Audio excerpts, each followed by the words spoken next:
పోలవరంపై అధికారులతో సమీక్షా సమావేశం నిర్వహిస్తున్నారు సీఎం చంద్రబాబు. ఆ లైవ్ చూద్దాం. చెప్పిన తప్పులే 100 సార్లు చెప్పి ప్రజలను నమ్మించే ప్రయత్నం చేయడం, దానికి చెక్ పెట్టాల్సిన అవసరం ఉంది. దానికోసమే ఈరోజు మా ప్రయత్నం.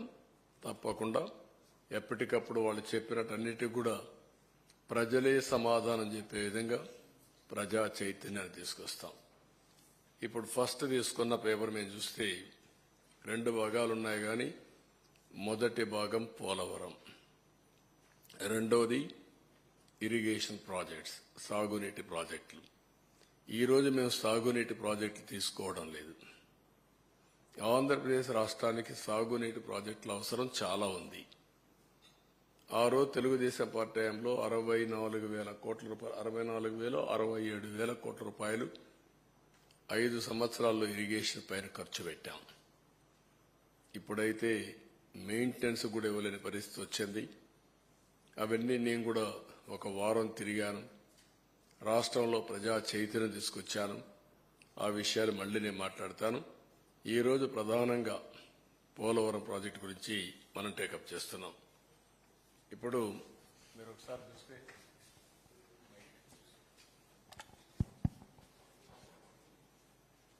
ఇది పోలవరం రాష్ట్ర అభివృద్ధికి జీవనాడి. పోలవరం రాష్ట్రానికి 2 ప్రధానమైనటువంటి ప్రాజెక్టులు, ఒకటి అమరావతి, ఒకటి పోలవరం. 2 కూడా 2 కళ్ళు లాంటివి. ఈ 2 ప్రాజెక్టులు కానీ మనం పూర్తి చేసుకుంటే విభజనలో జరిగిన అన్యాయాన్ని కానీ మనం ఏ విధంగా నష్టపోయామో ఆ నష్టాన్ని పూడ్చుకునే అవకాశం ఉంటుంది. పోలవరం ప్రాజెక్టు కూడా విభజన చట్టంలో నేషనల్ ప్రాజెక్టు చేసి కేంద్రం నిధులు ఇవ్వడానికి ముందుకు వచ్చినటువంటి ప్రాజెక్టు ఇది. నదుల అనుసంధానానికి గుండె పోలవరం. ఇటువంటి పోలవరానికి జగన్ ఒక శాపంగా మారాడు. ఏ విధంగా శాపంగా మారాడు? ఏ విధంగా ఒక క్షమించరాని నేరం, జాతికి జరిగిన విద్రోహం. దీన్ని ఎవరైనా సరే రాజకీయాలకు అతీతంగా, కులాలకు అతీతంగా, మతాలకు అతీతంగా, ప్రాంతాలకు అతీతంగా నిర్మోహమాటంగా ఖండించాల్సిన అవసరం ఉంది. నిలదీయవలసిన అవసరం ఉంది. రాష్ట్రాన్ని నాశనం చేసే హక్కు ఎవరికీ లేదు. చేత కాకపోతే ఇంట్లో ఉండొచ్చు, కానీ ఒక మభ్య పెట్టి పదవి పొంది తద్వారా మోసం చేయడం చాలా దారుణం. ఆ విషయం నేను మీ ద్వారా ప్రజల దృష్టి తీసుకొస్తున్నాను. నెక్స్ట్, ఆంధ్రప్రదేశ్ వ్యవసాయ రాష్ట్రం. దక్షిణ భారతదేశంలో నీళ్లుండే ఏకైక నది గోదావరి. మనం లోయర్ రైపేరియన్ కింది రాష్ట్రంలో ఉన్నాం. మన దగ్గర నుంచి ఈ నీళ్లన్నీ సముద్రానికి వెళ్తాయి. దగ్గర ఆవరేజ్న 3,000 టీఎంసీ నీళ్లు తలసరి ప్రతి ఒక్క సంవత్సరం సముద్రంలోకి వెళ్లే పరిస్థితి ఉంది. ఈ నీళ్లన్నీ గాని ఉపయోగించుకుంటే రాష్ట్రాన్ని కరువు రహిత రాష్ట్రంగా, డ్రౌట్ ప్రూఫ్ స్టేట్ గా చేసేందుకు అవకాశం ఉంది. డెల్టా స్థిరీకరణతో పాటు ఉత్తరాంధ్ర, రాయలసీమ తాగునీరు, సాగునీరు దించే బహుళార్థ సాధక జాతీయ ప్రాజెక్టు. అదే మరిగా ఈ వరదలు ఇవన్నీ వచ్చినప్పుడు కానీ, మామూలుగా కానీ జల విద్యుత్, హైడ్ అనేది చాలా ముఖ్యం. ఇప్పుడు సోలార్ విండ్ వచ్చింది. సోలార్ డే టైం వస్తుంది, విండ్ నైట్ ఈవినింగ్ టైం వస్తుంది. మిగిలిన గ్యాప్ ఏదైతే మనకు కొన్నిసార్లు కరెంటు కొరత ఉంటుంది, పీక్ లోడ్ ఫ్యాక్టర్, అప్పుడు ఈ హైడ్లు ఉంటే ఎప్పుడైనా ఆన్ చేసుకోవచ్చు, ఎప్పుడైనా ఆఫ్ చేసుకోవచ్చు. ఆ విధంగా కూడా హైబ్రిడ్ మోడల్ తేవడానికి ఐడిల్ పవర్ చాలా ఉపయోగపడుతుంది. అలాంటి ప్రాజెక్ట్ ఇది. దీన్ని మనం చూస్తే 2014లో రాష్ట్ర విభజన జరిగింది, కానీ చాలా నష్టపోయామని అందరికీ ఆవేదన ఉంది. కానీ ఆ నష్టం కంటే 1924లో జరిగిన జగన్ విధ్వంసం రాష్ట్రానికి శాపంగా మారింది. దానికంటే ఎక్కువ నష్టం జరిగింది. ఇది రాష్ట్రంలో ఉండే ప్రజానీకం అంతా కూడా చర్చ చేయాల్సిన అవసరం ఉంది. నెక్స్ట్, ఈ ప్రాజెక్టు ప్రొఫైల్ ఒకసారి మనం చూస్తే 194 టీఎంసీ నీళ్లు నిలవబెట్టే పరిస్థితి ఉంది. 322 టీఎంసీ నీళ్లు సద్వినియోగం, అంటే ఇప్పుడుండే కెనాల్స్ అన్ని ఉపయోగించుకుంటే.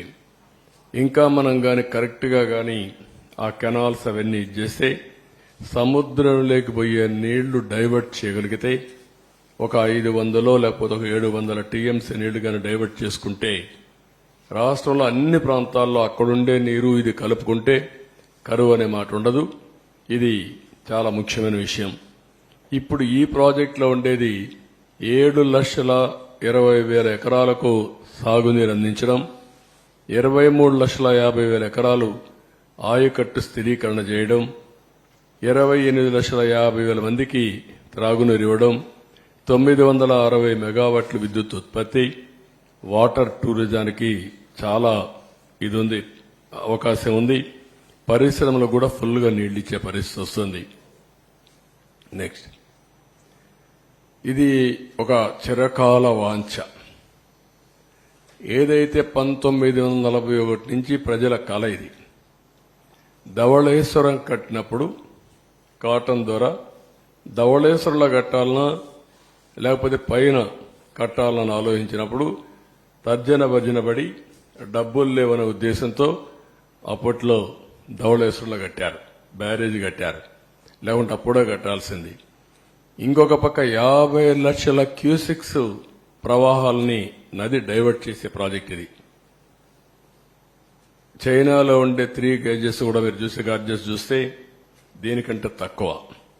ప్రపంచంలోని అతి ఎక్కువ నీళ్లు డైవర్ట్ చేయడమే కాకుండా ప్రవహించే నది ఈ గోదావరి నది.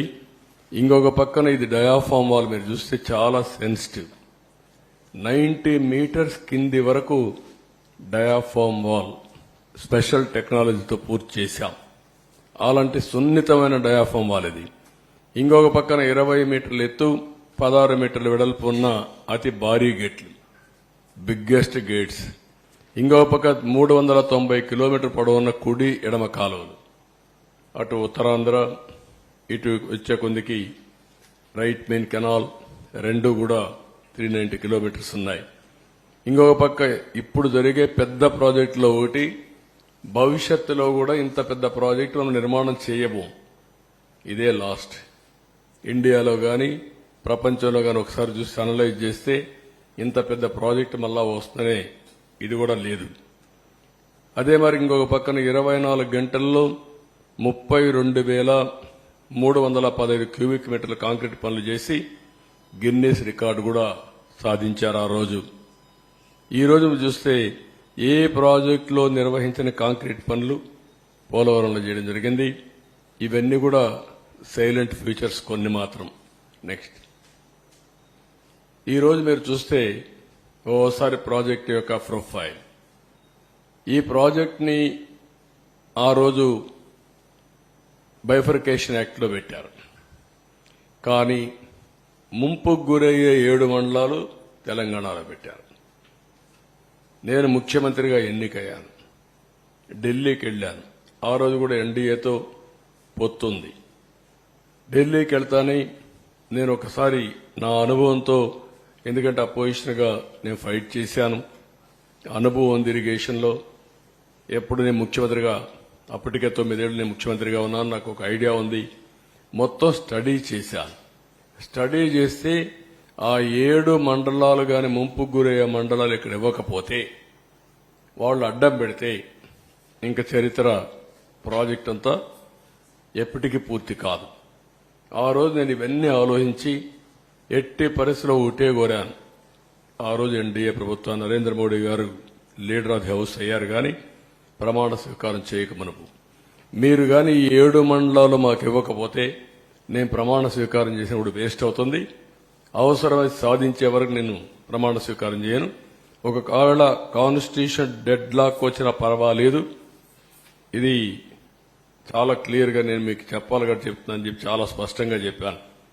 అప్పుడు వెంకయ్యనాయుడు, రాజ్నాథ్ సింగ్, ప్రధానమంత్రి మోడీ గారితో మాట్లాడి ఫస్ట్ టైం ఆర్డినెన్స్ ఇష్యూ చేసి ప్రెసిడెంట్ ఆఫ్ ఇండియాను మెప్పించారు ప్రణబ్ ముఖర్జీని. ఎందుకంటే ముందు మీరు పార్లమెంట్ మెంబర్స్ సమావేశం పెట్టారు. ఫస్ట్ పార్లమెంట్ మెంబర్స్ అంతా ప్రమాణ స్వీకారం చేయాలి, తర్వాత బిజినెస్ ఇది ఎట్లా పెడతారంటారని ఆయనకి చెప్పి మెప్పించి ఆయన ఒప్పుకున్న తర్వాత ఆర్డినెన్స్ పాస్ చేసి క్లియరెన్స్ చేసిన తర్వాత పార్లమెంట్ సమావేశాలు పెట్టి మెంబర్స్ అంతా కూడా ప్రమాణ స్వీకారం చేసే పరిస్థితికి వచ్చారు. ఇంకొక పక్కన డిజైన్లన్నిటి క్లియరెన్స్ వచ్చాయి. 5 ఏళ్లలో 72% పనులు పూర్తి చేశాం. 11,762 కోట్ల రూపాయలు ఖర్చు పెట్టాం. డిపిఆర్ 2 55,545 కోట్లకు సాంకేతిక కమిటీ ఆమోదం తెప్పించాం. 31 సార్లు క్షేత్రస్థాయి పర్యటన చేశాను ప్రాజెక్టుకి. 104 సార్లు వర్చువల్ రివ్యూలు చేశాను. ఎందుకు అంత శ్రద్ధ పెట్టామంటే ఈ ప్రాజెక్టు పూర్తి చేసుకుంటే రాష్ట్రంలో వ్యవసాయ రంగానికి పెద్ద ఊత వస్తుంది, చాలా ఉపయోగపడుతున్న ఉద్దేశంతో మొత్తం చేశాం. ఇంకొక పక్కన అప్పటి వరకు ఉన్నటువంటి అన్ని పెండింగ్ అంతా కూడా క్లియర్ చేశాం. రైట్ మెయిన్ కెనాల్ కొంతమంది రైతులు కోర్టుకు వెళ్లి అడ్డం పెట్టి కూర్చున్నారు.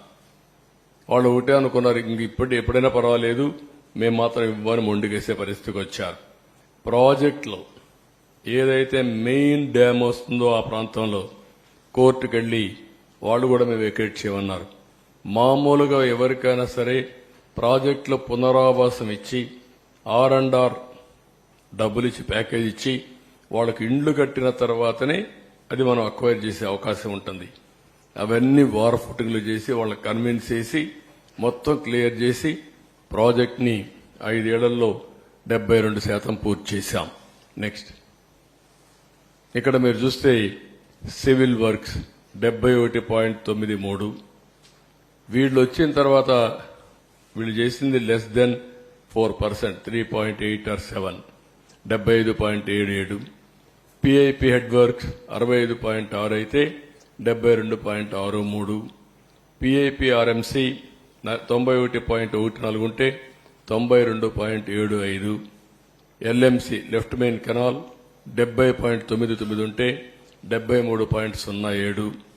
ల్యాండ్ అక్విజిషన్ అండ్ R&R 18.66 ఉంటే 22.55. మొత్తం 11,762.47 కోట్ల రూపాయలు ఖర్చు పెడితే 5 ఏళ్లలో 19 నుంచి వీళ్ళు వస్తానే 4,167 కోట్లు మాత్రం ఖర్చు పెట్టారు. నెక్స్ట్ ఇక్కడ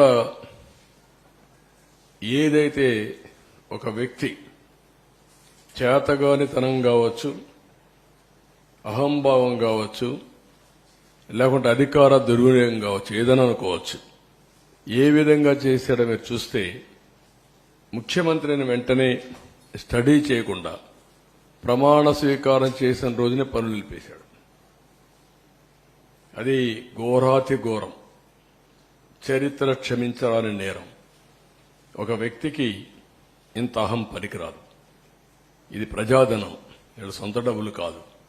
ప్రాజెక్టులు ఏముంది, ఇది ఎన్ని నీళ్లు వస్తాయి, పనులు ఏ స్టేజ్లో ఉన్నాయి, ఇప్పుడు ఏం చేయాలని ఆలోచించకుండా కనీసం విజిట్ చేయకుండా ప్రమాణ స్వీకారం చేస్తానే పనులు నిలిపేశాడు.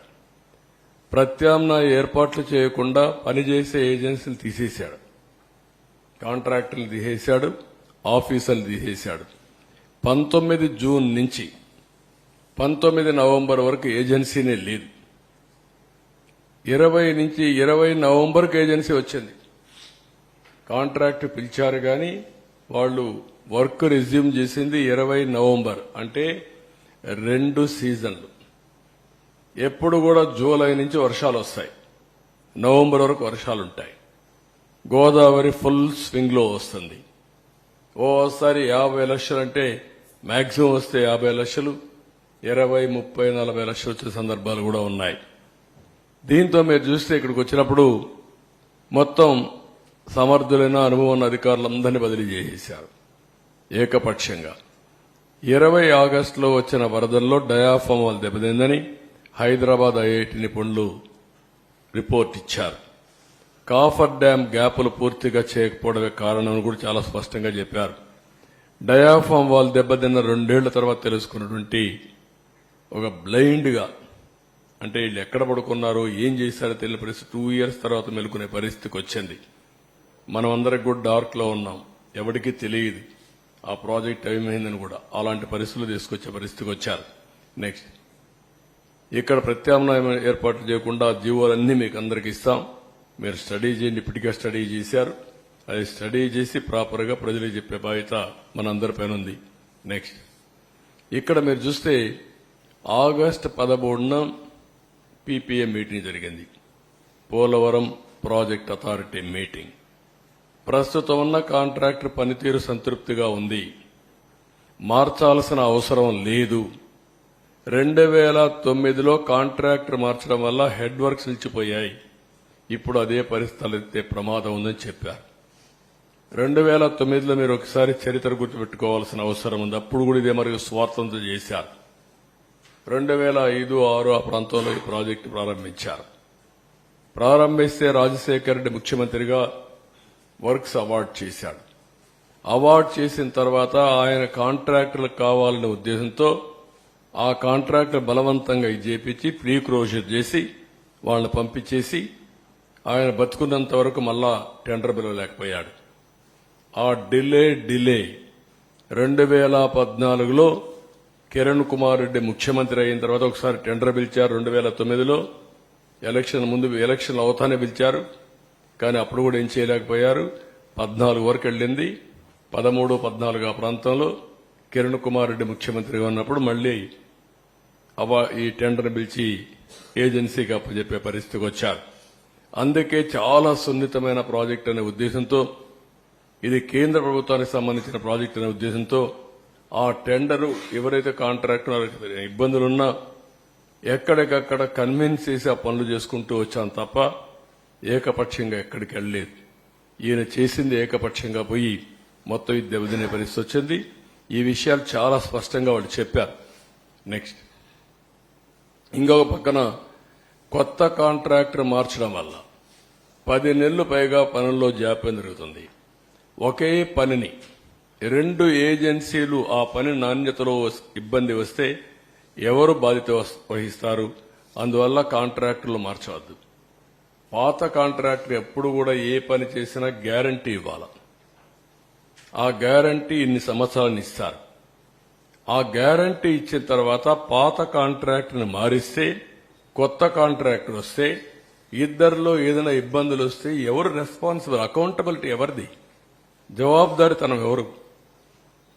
అది ఫిక్స్ చేయలేము, కాబట్టి మీరు మార్చొద్దండి అని చాలా స్పష్టంగా చెప్పారు.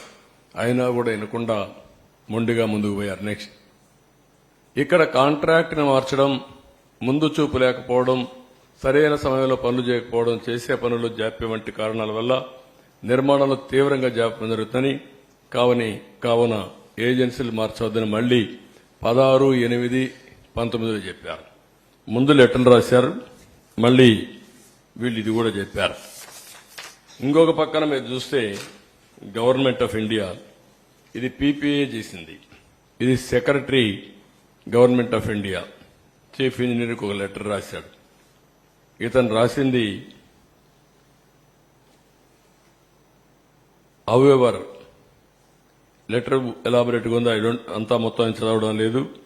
Please recall discussion during the 10th emergency meeting of the PPA held on 13th August 19, mainly to discuss the issues of pre-closure of present contracts of the Polavaram project and retendering of the